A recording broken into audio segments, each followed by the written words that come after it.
In a world where strength is everything, where noble bloodlines rule and the weak are cast aside, one man shatters every expectation. He was once the ruler of the Murim, the feared and undefeated heavenly demon, Baek Joong-Hyuk.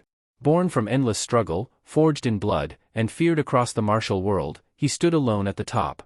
But when fate takes a strange turn, he awakens not in the world he once ruled, but in the body of Roman Dmitri, the disgrace of a noble house in a medieval world driven by politics, magic, and war. A man scorned, mocked, and discarded. No one expects anything from Roman. But they're about to learn what it means to cross a demon. This is not your typical ice guy. This is the tale of a war-hardened demon in a world unready for his wrath. Welcome to my explanation series of The Heavenly Demon Can't Live a Normal Life. If you're new to this manga, you're in for an epic journey of dominance, strategy, and unrelenting martial power. And if you're already a fan? Let's dive deeper into the story, the characters, and the moments that made this series unforgettable. So buckle up, because a normal life was never an option. The story starts in the Dmitri's castle where Hans, a servant of Baron Dmitri's family, could not hide his difficulties with the young master's abnormal behavior. So, you're saying that I am the eldest son of the Dmitri family? And this is the kingdom of Cairo on the Salamander continent. The world of Murim doesn't even exist. It was strange. The young master wasn't someone who was usually called smart, but he wasn't normally this stupid. Hans wondered if he was high on drugs. Recently, the deviance of the children of noble families has become a social issue, but it was a problem since it would be suspicious if it happened to young Master Roman Dmitri. Dmitri's fool. While the younger brothers had already moved to the capital and grew up steadily, he could see the reality of Roman Dmitri just by watching him rot in the outskirts by the time he reached the age of 25. Hans said calmly, "Young master, today is the day the esteemed daughter of the Lawrence family, who is promised to marry you, visits the estate of Dmitri. As you may have heard, the daughter of the Lawrence family is a person who values dignity and courtesy as a nobleman. So, it is better to prepare ahead of time. It's the first time you will see each other, so it would be great to make a good impression. There is something more important than that." Roman cut him off while he was talking. No matter how he looked at it, the young master, who seemed to not be in his right mind, spoke in a voice that had a different weight to it than usual. "Take me to the eldest man here. It is more important for me to meet him and get to know the world in which I will be living in the future, than to meet this esteemed daughter, whom I do not know." It was bizarre. The young master, who has lived in Dmitri's estate for 25 years, said it's important to know about the world for the future. "But what can I even do?" "I understand, young master." It was Hans' role to fulfill his duty as a servant. The place Hans guided Dmitri to was a village outside the Dmitri castle. After the war, many of their permanent residents lost their homes. However, the castle could not accommodate all of them, so they formed a village outside of it. At first, the village was made up of houses with quite plausible shapes, but the proportion of shacks gradually increased as they moved inside. "Are you the owner of this house? Young master, you came to such a shabby place like this?" The old man lying inside was startled.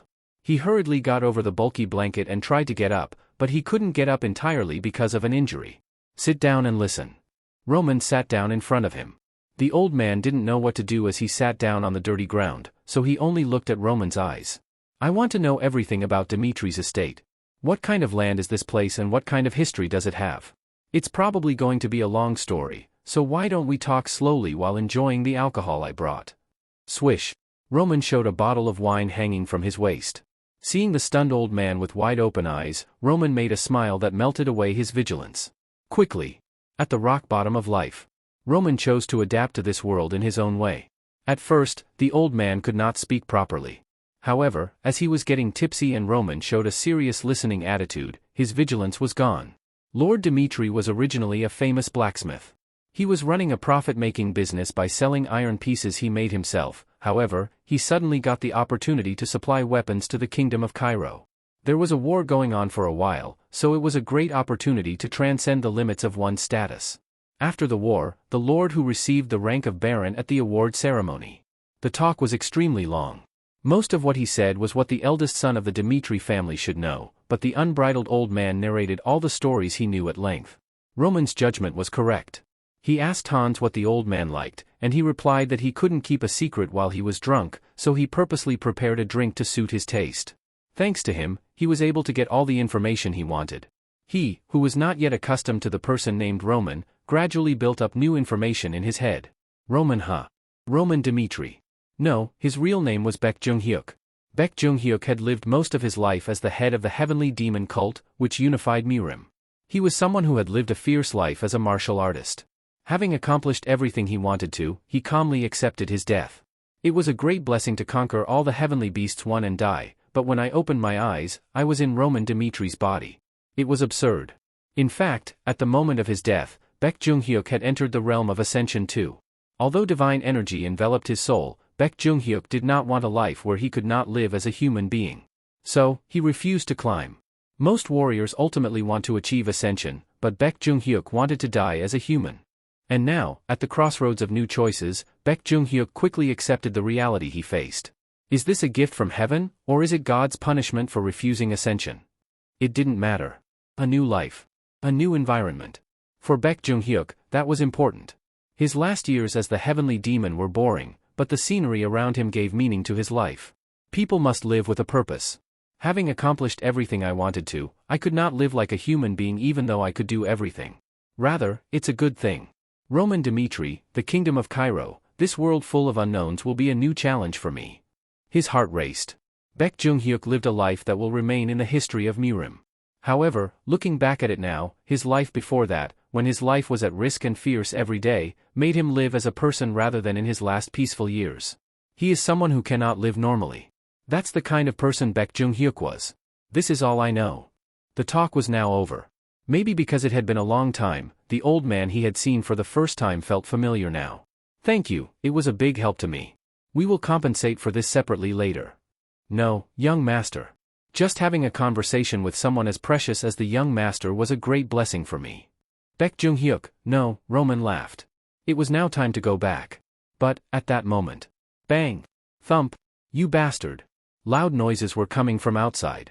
It seemed like something was going on near him. It was just as he expected. When he went out, he saw a group of men beating a boy who was not an adult yet. Bam! Bam! Bam! You damn bastard! Just die! The boy did not make a single sound despite the intense beating. Perhaps that fueled the men's anger even more, and the men indiscriminately beat the boy intending to kill him. The boy's body shook with each punch. The skin exposed outside his clothes was already stained red with bruises, his face was also messed up, and his nose was dripping blood. People gathered around the noisy situation. However, when they saw the Fang tattoos on the men's bodies, they looked away in fear. What's going on? Young master. Roman stood next to Hans. Hans was watching the scene, and he said in a cautious voice when Roman appeared. They seem to be a part of the Blood Fang gang. It is a usury group that is active not only in the Dmitri estate but also in the neighboring estates, and seeing them do that, it seems that the boy owes a great debt to Blood Fang. You should just pretend you don't know. There is nothing good about being tangled up with them. Roman's gaze looked at the Blood Fang crew. Usury. Because of the high interest rates, people can't pay it back, leading to violence. The problem is that the punishment is not to be carried out by the citizens of this land. This was the land of Dmitri. As explained by the old man, they were obliged to judge and solve any problem by taking it to the Lord. Roman Dmitri. I still haven't quite figured out how to act as Roman. What is certain is that Roman is dead. When he woke up, the first things he found were a suicide note, believed to have been written by Roman, and drugs scattered on the floor. The contents of the will showed him how weak Roman was. The kingdom of Cairo is a kingdom that is always under the threat of war, so there is a law that requires each family to select a certain number of troops and one person to represent the family and forcibly perform their national defense duties for 2 years. Roman was included in it. Since it was impossible to force the 2 younger brothers with bright futures to death, Dmitri's lord decided to send Roman to the battlefield. So, Roman chose his death. Trembling at all the vicious rumors about the battlefield, he chose to end his life on the day he got severely drunk. From now on, I am Roman Dmitri. The previous life was omitted. No matter what kind of life Roman has led, he will believe and follow the values of Baek Joong-Hyuk from now on. Stop. Young master. Hans was startled at Roman's abrupt move forward and tried to stop Roman. However, it was already too late. Roman's voice was loud, and the Blood Fang gang, who had stopped beating the boy, looked at him with puzzled eyes. Roman Dmitri? It was a sight to behold. The problem was that Roman's reputation had reached them as well. The man with a vicious face, who seemed to be the gang leader, spoke out with a smirk. Don't mind this, young master Dmitri. We will take care of this. Trying to show off because he's a son of a noble. Stop it, he says. Kakik, retarded bastard. The gang whispered from behind and laughed. Hans said in a quiet voice as the others might hear as well. Young Master Roman, we have to return. The Blood Fang gang members are violent people. If a problem arises outside the castle, not even the Dmitri family can do anything about it. So, please calm down. Hans. Roman looked at Hans. The robust and low-pitched voice immediately caught the attention of Hans, who was trembling in fear. I don't know the laws of this place very well yet. So, please explain. Who has broken Dmitri's decrees here? And for breaking the law, what kind of punishment is appropriate? Hans was stunned. He felt like he was being sucked into Roman's eyes. Dmitri's fool. The unsightly man who lived in pleasure every day caught him with a powerful force that he could not escape now. In the current situation, it was suitable to run away. However, Hans unwittingly told the truth. The boy was guilty of not paying the debt on time. It certainly deserves punishment, but the Blood Fang gang has no right to punish it directly. Above all, they dared to speak insulting words against the eldest son of the Dmitri family in Dmitri's land. It is a felony that cannot be forgiven even with their lives. According to the law, it is not at all strange that they receive the death penalty. Hans bowed his head. His heart was pounding, and his legs were trembling, but now he felt like he had to reply truthfully to show respect to Roman. The onlookers held their breath, and a smirk appeared on the faces of the Blood Fang gang. Let's go with that. You have violated Dmitri's law. Roman stepped forward. While everyone was watching, he picked up a branch from the ground and pointed it like a sword at the Blood Fang gang. From now on, as the eldest son of the Dmitri family, I will execute the sentence for you all who have broken the law. The Blood Fang gang looked at each other with bewildered expressions. In particular, the man with a ferocious face, who seemed to be the captain, looked around to see if there were any unknown variables. Why the hell is the young master acting so unruly? There was nobody around. The general population had already retreated. Not even any enlisted soldiers of Dmitri were visible, and the surroundings had become utterly empty. There were only two people facing the Blood Fang gang. Only protagonist and his servant, Hans. Young master, I understand that you are a child of aristocrats who does not know much about the world, but it will be a problem to show such a disrespectful attitude towards others outside the castle and even more towards us, who have Fang tattoos. In this low life, protecting your pride is what puts food on the table. So, if we just step down, we will lose face as the members of the Blood Fang, even if the opponent is the son of the Dmitri family. Slide. All the gang members behind him pulled out their weapons. Showing their fierce eyes, they had the will to attack immediately when the commander's command was given. Protagonist laughed. This makes me sure. What do you mean? You guys are literally trash. If you treat this land's owner like this, I don't even have to find out how you treat the others. Trash? This son of a, huh? The captain couldn't even swear. The moment the captain's face turned red at his remarks, his pupils widened at the sudden change in the appearance of protagonist. Attack him. The Blood Fang gang members rushed in all at once. With the dagger he held in his hand, the captain also attacked protagonist's vital points without hesitation, but he dodged the attacks with a hair's breadth. His black hair blew beautifully in the wind. Protagonist's sharp eyes met the captain's. At that moment. Thud. The captain, whose neck had been pierced by a branch, tried to stop the leaking blood. The situation happened so quickly. The Blood Fang gang members attacked protagonist in desperation. At the attack of nearly 10 men, Hans stomped his feet fast, hurriedly grabbed a large stone around him, and tried to help protagonist. Surprisingly, he soon realized he didn't need to. Protagonist, who had dealt with the captain, was able to dodge all of his men's attacks with a movement that almost seemed inhuman and finally dealt with them one by one. It was curious enough to see him fight a dagger with a branch, and every time he attacked with the branch, a hole was punctured in the vital points of one of the men. He's a monster, a monster. Is this really Roman? The men were perplexed. At first, they risked their lives to fight, but they were terrified when they saw their comrades dying helplessly. However, the tides of the fight had already turned. The men fell one after the other. When the last remaining man was about to run away, protagonist's tough hand grabbed the man's hair. Let go, let it go. The man was furious. At the sight of his colleagues' unconscious bodies scattered around him, his face became pale and tired. Protagonist said, "You have violated Dmitri's law. However, you tried to cover up the situation by threatening me instead of reflecting on it. In order for an organization to carry on in the right manner, it is necessary to abide by the law. I will not take your life, but I will show people the fear of the law by setting you as an example of what they shouldn't become." A man who was called the Heavenly Demon. In Murim, protagonist was the law. As a lifelong leader, protagonist knew what choices he had to make for the law, even if he was cruel. He knelt the man down. Then he tilted his head back, and with his other hand, he pulled his tongue out. The sin of playing with the tongue in the wrong way. Pay the price accordingly. The man struggled desperately. However, there was no way he could escape. Protagonist's tough hand strongly suppressed the man's body, and protagonist grabbed the dagger that had fallen on the floor and cut off the man's tongue. His blood splattered. The man groaned, and his voice roaring in pain echoed around him. The villagers tightly closed their eyes at the brutal scene. However, protagonist had already cut off the man's tongue neatly without the slightest change in expression. Thud. The cut-off tongue fell to the ground. The man lowered his head. He wept with a bewildered look on his face, and his palms struggled to stop the gushing of blood from his mouth. My name is Roman Dmitri. If you don't like the punishment you've been given, you may come to me at any time. The Heavenly Demon Cult. In the world of the survival of the fittest, the price of breaking the law was always paid with blood. Protagonist looked at Hans.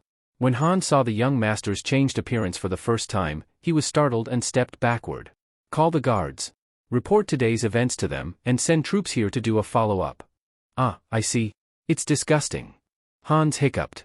He checked their corpses once and hurried to the castle with a pale expression on his face. An overwhelming victory. However, protagonist's expression was not good. You have such a garbage body. Roman Dmitri. No, Baek Joong-Hyuk. In Murim, he was the one who reached the top. Hundreds and thousands of warriors were slaughtered because they could not handle one Baek Joong-Hyuk, and when the blood flowed as large and wide as a river, the heavenly demon cult admitted that he was the ruler of Murim. As a man with the spirit of Baek Joong-Hyuk, he could not help but be dissatisfied. The flow of energy is messed up. The amount of chi he has in his body is so small. It was the worst. Still, there were traces of training in martial arts, but it was close to someone who had no training in Baek Joong-Hyuk's expectations. I have to start over with my body every now and then. Fortunately, I have past experiences of honing my martial arts skills as Baek Joong-Hyuk. If I set the right direction from the start and practice martial arts, I can get meaningful results even in the worst conditions. He had various thoughts in my mind. First of all, it was necessary to quickly gather information and proceed with the metamorphosis of the bones to create the basis of the body. It was then. Young master, thank you very much for your help. He was the boy who had been beaten earlier. He bowed his head and showed manners while limping his legs, perhaps because of his lack of mobility. A pitiful sight. Nevertheless, protagonist's voice was cold. I didn't help you out of pity. I executed the Blood Fang's punishment because they broke Dmitri's laws, and you can't escape that responsibility either. So, explain your situation without the slightest lie. If your words are judged to be false, even your tongue will not be safe. I understand, young master. The boy's expression calmed down. He was quite determined. It was impressive that he did not shed a single sound even when beaten, but it certainly looked unusual. As you know, Blood Fang is a group that lends money with high interest rates. My parents borrowed money from Blood Fang to rent the land. If the crops were harvested normally, the money could be fully repaid. However, due to the intentional interference of the Blood Fang, the crops were ruined. At first, I didn't know why they did this, but I later found out that they did it because they coveted my sister. Young master, I feel sad. Although we don't have a lot of money, we don't do any harm to others. There is no lie in my words. Please save us from the abyss of this evil. The boy bowed his head. The words were coherent, and there was not even a slight tremor in the boy's voice announcing the situation. Protagonist responded with interest. His face was black and skinny, without muscles, but the boy's eyes showed a sense of brilliance. I found the crazy demon, one of the 4 heavenly kings in such a shabby environment. At that time, he was just a little boy, but later, he grew up and became a stronger ally than anyone else. It's kind of like I'm seeing him again. What is your name? It's Kevin. Kevin. I will remember your name, and within a few days, I will make sure this case is handled through the right process. Gasp. Thank you. Thank you so much. The boy named Kevin expressed his gratitude several times. Protagonist grinned. A new life. A new relationship. Already, his heart was beating excitedly. After sorting out the situation, protagonist put on a robe with the help of Hans. Soon, it was time for Lawrence's daughter to arrive. She was a typical aristocratic young girl, and he couldn't meet her wearing clothes stained with blood and filthy muddy water. And in the process of changing clothes, he could hear the story of the 2 families' engagement through Hans. To be honest, this marriage is an arranged marriage in which mutual interests are met. The Lawrence family has recently waged several wars due to strife with neighboring estates, and their financial situation has become very poor. So, to solve the financial problem, they proposed an arranged marriage to the Dmitri family. The good news is that the young master actively supported this marriage. The young girl of the Lawrence family had a good reputation as a beautiful woman in the vicinity, so the young master saw her and fell in love at first sight. It looked like a painting. The two houses, Lawrence and Dmitri. Lawrence needed money, and Dmitri needed the background to establish himself as a particular aristocratic family. It was a mutually beneficial transaction. The only problem was that Lawrence wanted the second son of the Dmitri family, but protagonist actively expressed his intention to marry, and the two set to be married. And today was the day the two would meet for the first time. Protagonist had only seen Lawrence's daughter from afar at an aristocratic party, so the two never met and talked in person. Marriage, huh? In fact, it was something that protagonist did not even want to do. He allowed himself to go with the flow because of the reality he had faced. However, he was already willing to overthrow this marriage. Marriage is something that happens when both have feelings of love for each other. In the process of forming a lifelong relationship, conditional issues such as family background are not important. I'll have to look for an opportunity and find a way to break this marriage. The esteemed daughter's beauty and her background. Neither of them mattered to protagonist. Surprisingly, the problem was quickly resolved. That afternoon, as scheduled, Viscount Lawrence's daughter visited Dmitri. My name is Flora Lawrence. As rumored, she was a beautiful woman. The blonde hair that had grown down to her waist was luxurious enough to arouse admiration from the viewers, and nothing was lacking in her features. A typical beauty. In particular, the clear and calm eyes, like a lake, made me feel like I was being sucked in as soon as I saw them. He seemed to understand why protagonist wanted to marry her. She was already a woman of considerable value with just her appearance alone. About a month ago, Lawrence and Dmitri both talked about getting married. Flora's father, Viscount Lawrence, sat Flora in front of him and said with a troubled look on his face, "My wise daughter, I don't think it's necessary for me to explain how bad the land situation is right now to you. We need strength now. It could be financial power, and it would be even better if it were military forces. What is certain now is that in order to receive a force sufficient to solve our difficulties, the Lawrence family's treasure, you, must be presented for the arranged marriage. I am so sorry. Because of this ugly father, you have to endure such a choice." On that day, Flora's world collapsed. Although most noble daughters are sold in arranged marriages, Flora still had her own values. Forging her lifelong bond with the person she truly loves. She believed that even if the person was not a prince on a white horse, conditional problems could be overcome if there was love between them. But to think it would be Dmitri. This was out of the blue. 20 years ago, the Dmitri family was an ordinary commoner's family. I was not expecting a prince on a white horse but to have to make a lifelong bond with Dmitri, who is infested with workers in the mines. It is said that the conditional issue is not very important, but that is acceptable when I actually love the other person. No matter how hard I think about it, I don't love Dmitri. I don't want to dedicate my dream of marriage, which I always had, to Dmitri's minor like this. The problem wasn't just that. At first, she tried to marry Dmitri's second son, who had a promising future, but at some point, the subject of marriage changed to Dmitri's eldest son. I've heard rumors about him. What a lousy person he is. Even my father knows that Roman Dmitri is called Dmitri's fool. I really hate it. It was terrible. Dmitri's fool. This person has the rumor that he is confined to the territory of the outskirts and immersed in enjoyment without even dreaming of entering the capital until his mid-20s because he lacks talent in both martial arts and cunningness. At a noble party which was held a while ago, I had heard that he wasn't even good-looking. In my mind, there wasn't even the slightest bit of intention of marrying Roman Dmitri or loving him. So, I was worried. Flora had been living a good life as a wise daughter, but this was an area she could never compromise on. This cannot be real. The land situation? Of course, I know it well. But even so, I don't want to be sold to Dmitri's fool. She wasn't as wise and devoted daughter as her father thought she might have been, and she decided to leave the situation to the heavens after breaking her engagement. Although the purpose of the visit to Dmitri is to meet and spend time with the target of the marriage, which was arranged in advance without her permission, her actual purpose is to inform him of breaking the engagement. That's how she met Roman Dmitri.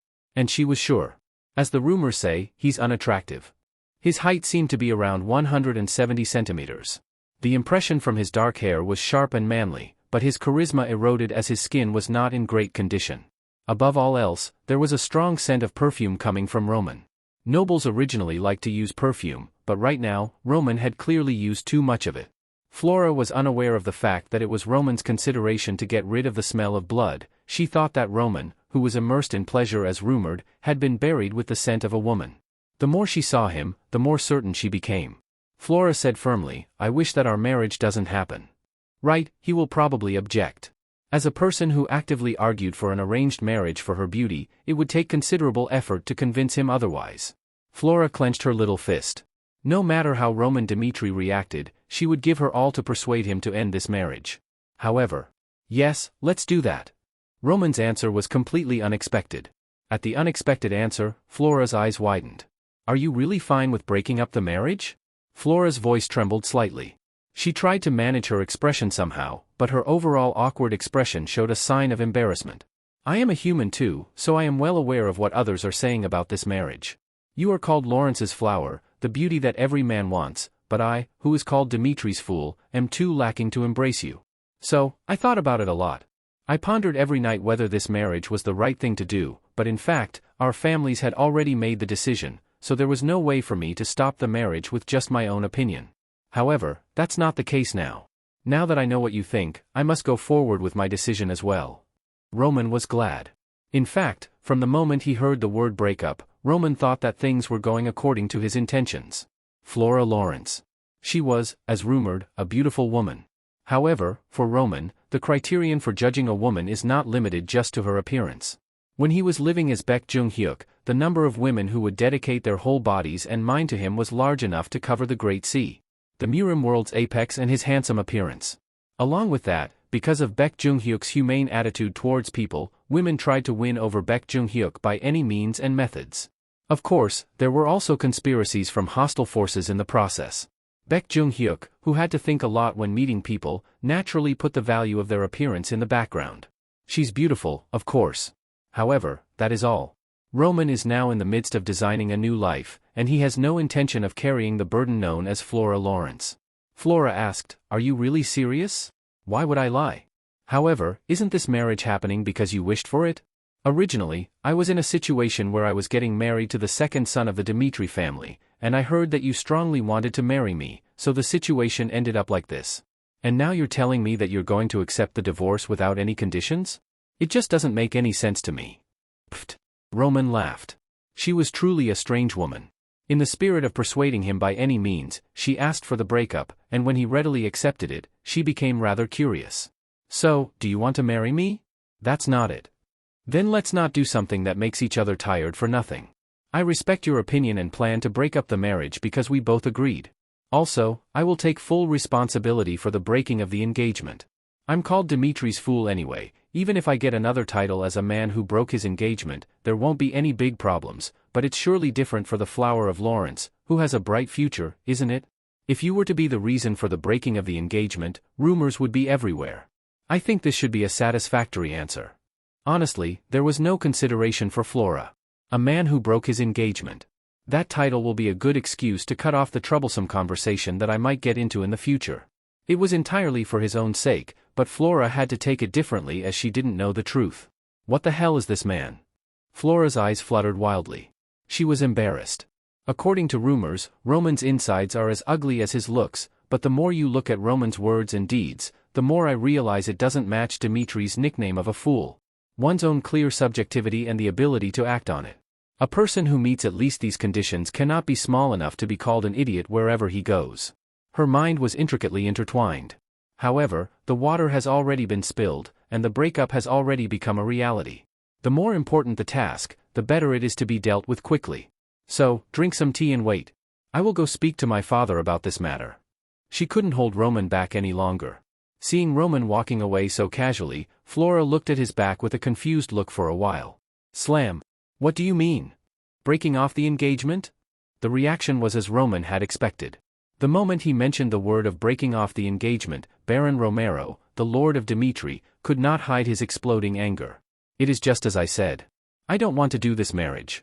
Since I have already finished talking to Lawrence's esteemed daughter, I don't think we can reverse this decision. This. Baron Romero's face flushed red. This was a notice.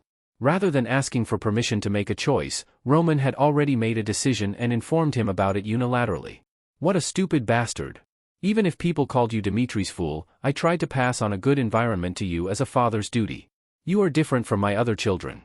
They enjoyed wealth and honor as children of the aristocracy from the moment they were born, but you and I experienced the days of commoners together. So, I still accepted you even if you acted like a fool. Since your environment had changed suddenly, you must have wanted to do things you dreamed of ever since you were a child. His beard was trembling. It was just as Baron Romero had said. Baron Romero had an only son, Roman, when he got the opportunity to supply weapons to Cairo. A child who was a commoner became the son of a nobleman. Roman's childhood went like this. As the children who looked down on him scratched his head, Roman's personality worsened. And now, Roman had become Dmitri's embarrassment. It symbolizes that Dmitri was a commoner, and that's why he doesn't want to show it to others. The union with the House of Lawrence is a very important matter for Dmitri to fully establish himself as a nobleman. Did I expect a big role from you? All you have to do is marry the pretty noble young girl you so desperately wanted, and you can't even do that. I'm sorry. This is not a matter of apologies. Smack. Baron Romero threw an object he could get his hands on at Roman. A strong shock hit Roman's head, but Roman calmly bowed his head despite the blood dripping from his head. This is a matter of responsibility. He broke his promise, so it is right to accept the price for it. If all goes well, I was trying to somehow solve the problem of you performing your national defense duties. But now, things have become messed up, so you have to leave for the battlefield within the next 6 months. Do you have anything to say about this? I do not. And I heard that there was an incident with Bloodfang. Witnesses say you punished them, but I don't believe it. Well, that doesn't make sense anyway. How can a guy, who can't even wield a sword properly, punish them? I am sure someone helped you. The problem is that Bloodfang is a beehive that even I cannot touch. Son, the moment you fail to fulfill your duties as a child, you are obliged to solve your own problems. So, you have to solve this problem yourself. I am not going to give you any help on that. It was not a rational decision. Baron Romero was furious and uttered every word that could punish Roman. Military duty and Bloodfang. They were problems that an ordinary Roman could not handle by himself. Of course, Baron Romero expected that Roman, as usual, would get down on his knees and weep for his forgiveness. If the news of the breaking of the marriage is not known externally, there is still a chance for the resolution of this issue. It was his judgment. He thought of breaking Roman's spirit completely and doing things as intended. However, I understand, father. I will take care of it myself. What? It happened because of me. As father said, I think it is right for me to deal with it. Baron Romero was perplexed. An unexpected development. Roman lowered his head, stood up, and spoke one last time. Then I will solve all the problems and come back. Roman left. Baron Romero was so stunned that he couldn't even catch Roman. Roman came back outside. He wiped the blood dripping from his forehead with his sleeve, and right in front of him was a person staring at him bewilderedly. It was Flora Lawrence. She heard all the conversations from outside the room and unwittingly told him her inner feelings. Are you really crazy? I don't know. Anyway, I'll be fine. Roman's reaction was blunt. Even as Flora looked up at him, he only wiped the blood flowing from his head with his sleeve. The wound on his head was not severe.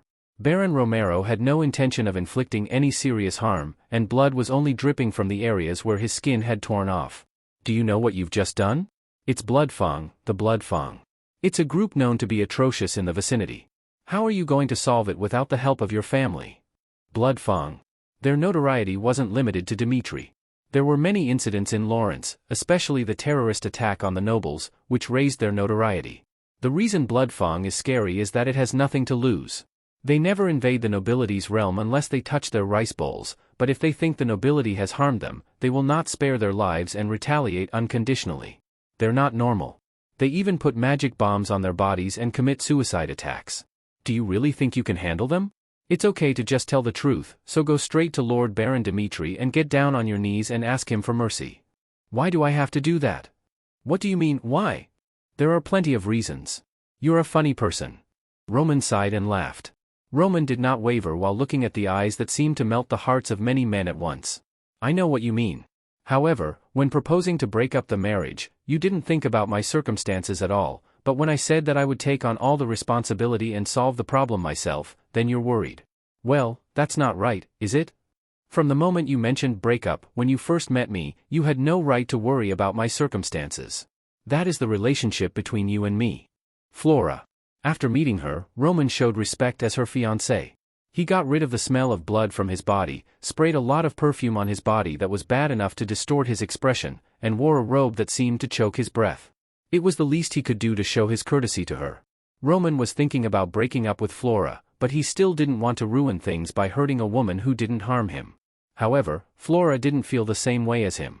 The first day she saw me, the first words she said to me were, "Let's break off our engagement." Looking at the cold expression on her face, Roman knew he didn't need her consideration. So, he easily accepted the breaking of their engagement. He said he would take full responsibility because he didn't want to be associated with Flora anymore. Flora was perplexed. This was something she had never experienced in her life. Ordinary men take her words positively, but Roman was extremely temperamental. Flora was at a loss for words. Looking down at her, Roman said coldly, "We are strangers now. So, I will take care of my own business." He drew a line.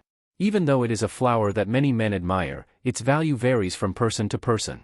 Roman looked at Flora as if she was nothing and just left his place, leaving Flora behind. All the commotion finally cleared up. Alone in the office, Baron Romero drank until the sun went down. "You are drinking too much. Rihanna Dmitri." Roman's mother and Baron Romero's wife checked her surroundings and sighed softly. The place was a mess. Objects thrown by Baron Romero were scattered on the ground, and the table was full of empty wine bottles. The smell of alcohol emanating from the bottle was enough to make her face frown. Baron Romero, whose face grew red from drunkenness, looked at Rihanna with a painful expression on his face. "Rihanna, I used violence against Roman today. I know better than anyone how wrong that is, but when I got myself together, I saw blood running down Roman's head. Aren't I a horrible father? Using violence just because my son is not growing up the way I want him to." He shook his head in pain. Baron Romero is not of noble origin. Born as a commoner, he had a difficult childhood, being beaten to death by his father, a blacksmith, every day. Wasn't it like that? The moment Baron Romero obtained the title of nobility, he vowed not to pass on that experience to his children.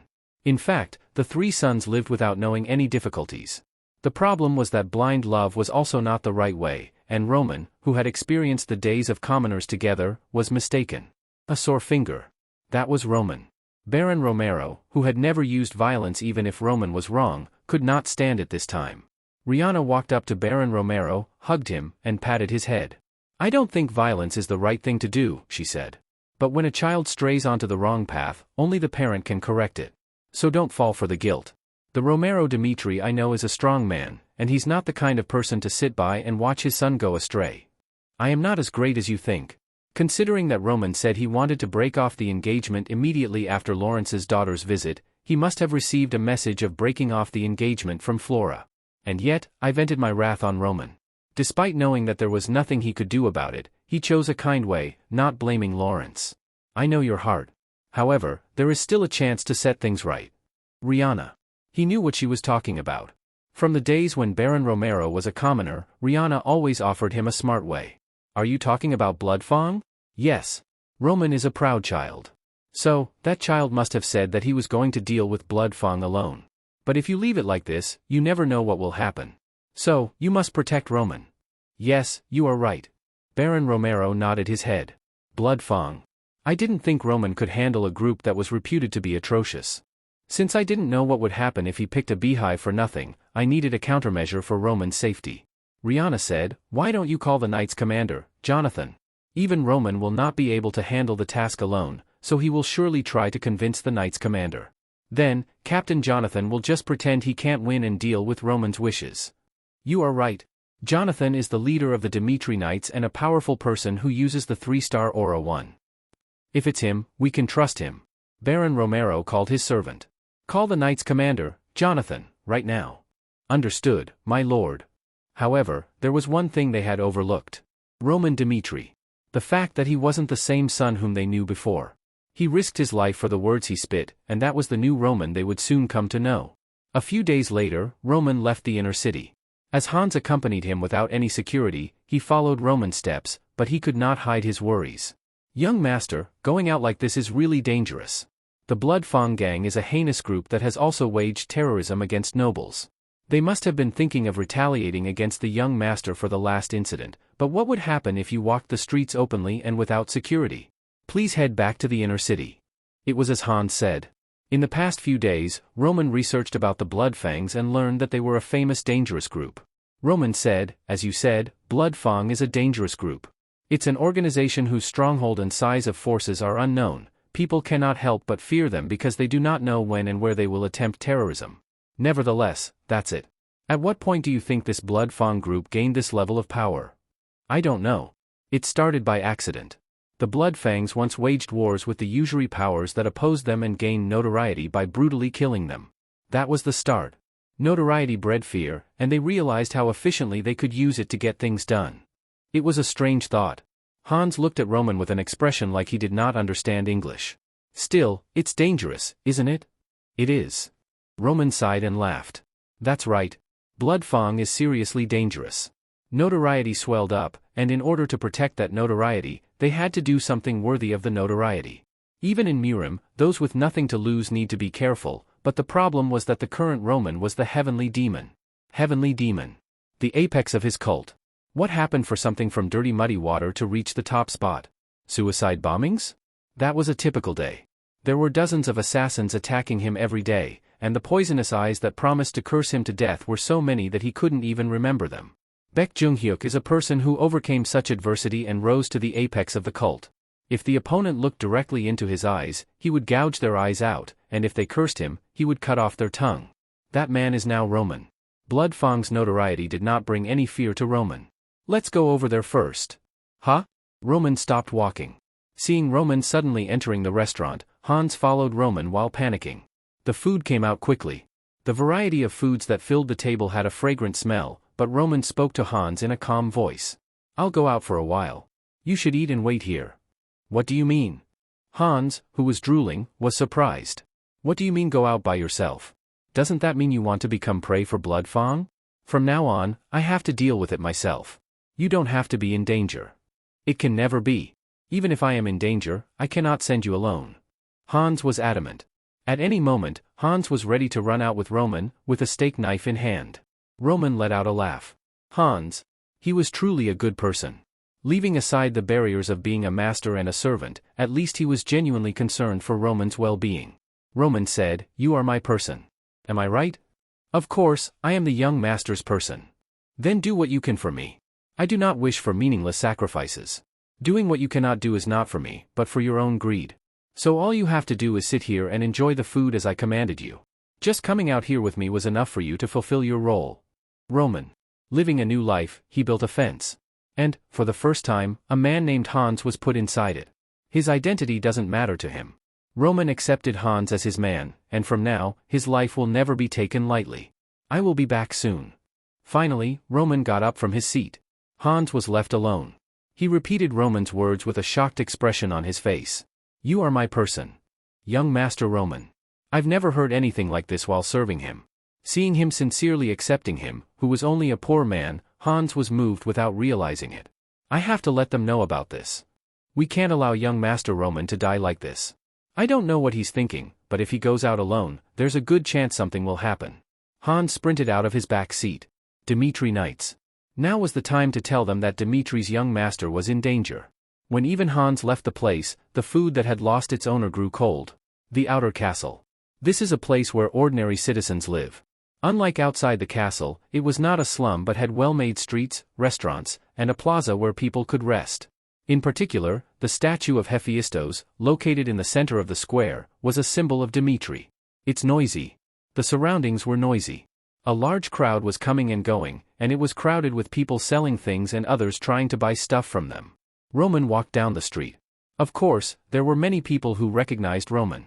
Most of the people of the Dmitri family live in the inner castle, but Roman often goes out of the inner castle for entertainment and other things. While outside, it wasn't just once or twice that Roman made a scene. People whispered at Roman's appearance, but they did not walk up to him and talk to him. What? Courtesy to the Lord's family? It isn't something that involves Roman. Dimitri's people respected Baron Romero but didn't respect his fool of a son the same.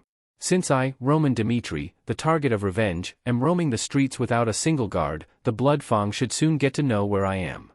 It was the actual reason I came here. Roman had deliberately wandered the streets with Hans. It was the appearance he had deliberately shown before, but when he judged that his location had been exposed to a certain extent, he left Hans at the restaurant to be safe. Hans had done enough for his role. Hans' absence was used to make them careless and also because I had no intention of putting him in danger. If the Blood Fang is a group that attacks even nobles as the rumors say, now is the perfect opportunity for them to get revenge. Roman's outing today was no accident. After Roman was assigned by his father to take care of Blood Fang's affairs, he stayed in his room alone to get to know them well. In reality, their power was not that strong. The Dmitri Knights were enough to deal with them, but the problem was that it was impossible to eradicate the whole Blood Fang at once. So, people didn't usually touch Blood Fang. This was because if you touched them but did not deal with them properly, you would have to live with the fear of being the target of revenge for the rest of your life. An intangible force. Therefore, Roman made a plan. If you can't find them first, you just have to make them come to you. The fish is fresh today. Southern silk for only 1 gold. Move quickly, Max. It was crowded with people. Roman walked between them, slowly calming his emotions. Today is the day the Dmitri Knights will conduct regular training. Since the number of guards has been significantly reduced compared to other times, even if something happens in the outer castle, they will not be able to respond quickly. As the Blood Fang, you wouldn't want to miss a day like this. It's not a common opportunity to see Dmitri's young master, who just goes out on a whim, wandering the streets without a guard on a day when the Dmitri Knights are training. That's correct. It's a bait. Roman had presented himself as an attractive bait. He used this method quite frequently in Murim as well. Even the great assassins, who showed no traces, naturally turned on their eyes and rushed in when they saw loopholes. 3 in the back. Slowly, he gained a tail. The people who watched from afar at first were now openly pursuing him. Now, I'm tempted. Naturally. Roman turned and walked into a quiet alley. It's the direction of the entertainment district that Roman loved very much, so there was no suspicion in the eye of the pursuers. He gently waved the bait. Let them take the bait. Roman hid his true feelings and disappeared deep into the alley with a cold expression. Captain of the Knights, Jonathan. Jonathan, who had been instructing the Knights for a long time, frowned at the sight of Hans running towards him. What's going on? The young master is Speak slowly. Hans could not speak properly as he was gasping for air. Rushing here from the outer castle made his face pale, but it was more important for Hans to warn others of the danger to Roman's life. Young Master Roman is in danger. The young master is? Yes. The young master went out to the outer castle without a single guard, and it seemed like he was trying to fight with the Blood Fang. We never know what will happen if we leave him like this. We must find the young master as soon as possible. Hans's voice was very intense. It was a voice that actively appealed to how dangerous Roman's situation was, but Jonathan responded as if he was confused and had heard something absurd. I think my ears aren't working properly. Now, are you saying that young Master Roman, who can't even use a sword, let alone aura, went out alone to the outer castle to fight Blood Fang? That's right. That sounds really absurd. Jonathan grinned. He has been a knight of Dmitri since Baron Romero received the Dmitri estate and has experience teaching Roman and other young masters of Dmitri. The other young masters showed excellent qualities as swordsmen. In fact, they made rapid progress and advanced to the capital, but young Master Roman was an exception. He was weak, even among the weakest candidates. Above all else, his cowardly heart was a big problem. He sat on the floor and shivered if he saw a bit of blood, so Jonathan decided that Roman had no talent as a swordsman. His head is stupid, and he doesn't know how to use his body. The evaluation of being a fool initially originated from the Knights Templar. To say that Roman went out to fight Blood Fang, it was natural for Jonathan not to believe it. There is no time for this. We must save the young master. Hans ran wild on the road. Jonathan didn't like it, but he couldn't ignore Hans' words. There was also a special order from the Lord. A few days ago, Baron Romero summoned Jonathan and ordered him to help Roman. Although the Knights of Dmitri and Jonathan did not like Roman very much, they could not refuse the orders of the Lord they followed. If what Hans said is true, the stupid fool caused a seriously huge problem this time. Why the heck is a guy who doesn't even know how to use a sword doing something like this? Jonathan cried out. Right now, all knights, go and get armed. The knights were sorted in a row. Jonathan looked down at Hans with a fierce expression on his face. Guide me to where the young master is. In our land, it is unacceptable to dare to touch Dmitri's young master. The sound of footsteps echoed through the alley. The men who quietly followed Roman's footsteps revealed their true colors as they entered the isolated space. This is the Blood Fang's revenge. It happened in an instant. A man rushed at him instantly and stabbed Roman with all his might with the dagger in his hands. A surprise attack suddenly occurred without warning. Ordinary people would have been helpless in this situation, but Roman's reaction was quick. Swish. Roman dodged to the side by a hair's breadth. Then, he grabbed his opponent's arm with his armpit and snapped it. The man screamed. When he dropped the dagger in his hand due to the pain in his bizarrely broken arm, Roman caught the falling dagger and stabbed the man in his neck several times. Instantly, blood gushed out like a fountain. With a pale face, the man hurriedly tried to stop the blood from spurting from his neck, but there was nothing he could do about the blood seeping between his fingers. Shit! This son of a bitch! The men's expressions changed. They pulled out their weapons and attacked Roman at the same time. Swish! Weapons were swung from all sides, aiming for Roman's life. The sharp blades shone brilliantly in the sunlight, but they did not achieve their purpose and only ripped through the air. The men's faces suddenly hardened. If it was the Roman they knew, it didn't make sense for him to make such moves and dodge the attacks without much effort. Smack! Cook! Roman's kick explosively hit the man's stomach. The man tried to counterattack with a distorted expression of pain, but Roman escaped the attack range with a quick movement. Sensing his opponent's location quickly, Roman's fist pierced his face. His head spun around. Blood dripped from his mouth, and his teeth splattered on the floor like corn. Soon. Quack! Another man's scream was heard. While the man who had been beaten could not come to his senses, the dagger that Roman threw stuck into his thigh. The men were lying on the ground. In an instant, 3 people were defeated. The 2 men, who were still alive, were startled by the sight of their dead companion with a hole in his throat. How can this be? Is this really Roman? The intel was incorrect. No, their general knowledge was wrong. As far as they knew, he was never the kind of person who could produce an outcome like this. Is it just you guys? Roman's voice was dull.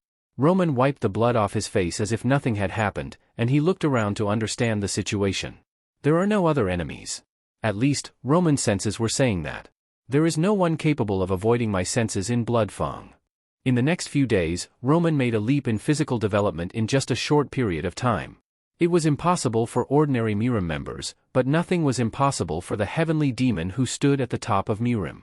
The heavenly demon arts. Murim's best breathing technique developed Roman's body quickly just by breathing. Only the heavenly demon and the heavenly demon arts could make such a miracle possible. It would take a considerable amount of time for Roman to reach a satisfactory level. Still, even if he recovered only 0.1% of his original strength, there would be no problem while dealing with Bloodfang. Roman was holding his breath. In his lower abdomen, some mana reacted. Roman's body, which was far from the ideal state, was already accumulating mana and entering a new state. If you kill us, you won't be safe either. We are the Bloodfang. The men were desperate. Since they were terrified, they tried to destroy Roman's will with words. You've already tried to assassinate and threaten me. Are you just stupid, or is that all you have to say? Roman squatted in front of them. Then, he cut their legs once more with a dagger. Slash. Kook. Only answer the questions asked from now on. If you answer me honestly, I'll give you a special chance to change your ways. What kind of, Smack. Just answer my questions. Roman looked into their eyes. The people, who were terrified, did not dare to look into Roman's eyes. How to take care of an organization. It's actually pretty simple.